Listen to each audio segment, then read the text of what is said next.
Savez-vous que le bonheur et le malheur ne sont pas des choses qui viennent uniquement de l'extérieur? Ils ne dépendent pas seulement de ce qui nous entoure, de ce que nous possédons ou des circonstances que nous traversons. En réalité, ces états d'esprit résident en nous, ancrés dans notre monde intérieur. Imaginez deux personnes vivant dans un même environnement, affrontant les mêmes situations.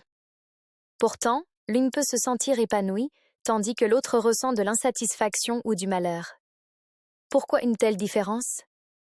Parce que nous interprétons le monde non pas tel qu'il est, mais tel que nous sommes.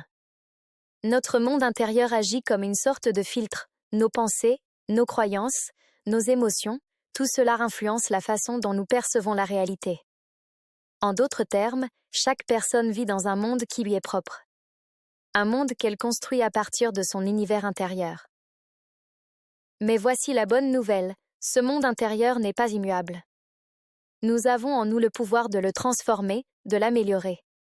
Nous ne sommes pas prisonniers de nos pensées négatives ou de nos émotions difficiles. Avec un travail sur soi, de la patience et de la conscience, il est possible de modifier ce qui se passe en nous, par conséquent, de transformer notre expérience de vie. Comment faire? Tout commence par la prise de conscience. Observer ses pensées, reconnaître ses émotions, c'est la première étape. Trop souvent, nous vivons sur pilote automatique, subissant nos réactions sans vraiment comprendre ce qui se passe. En prenant un moment pour se recentrer, pour réfléchir à ce qui se joue en nous, nous pouvons commencer à dénouer les schémas qui nous enferment dans le malheur.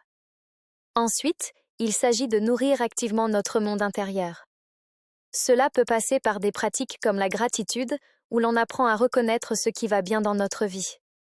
Cela peut aussi inclure la méditation, la lecture de textes inspirants ou encore l'apprentissage de nouvelles perspectives qui ouvrent notre esprit. Petit à petit, ces habitudes permettent d'inviter plus de sérénité, de joie et de résilience dans notre quotidien. Changer son monde intérieur, ce n'est pas nier les difficultés ou prétendre que tout est parfait. C'est plutôt apprendre à voir la lumière même au milieu des ombres, à trouver des ressources en soi pour avancer, même lorsque tout semble compliqué. En prenant soin de notre monde intérieur, nous pouvons littéralement changer la manière dont nous vivons le monde extérieur. Alors, si vous traversez des moments difficiles ou si vous cherchez simplement à vous épanouir davantage, rappelez-vous ceci, le bonheur et le malheur sont en nous. Ils ne sont pas une fatalité, mais une construction. Et cette construction, nous avons le pouvoir de la modeler, chaque jour, à travers nos choix, nos pensées et nos actions. Prenez soin de votre monde intérieur, car c'est là que commence votre véritable bonheur.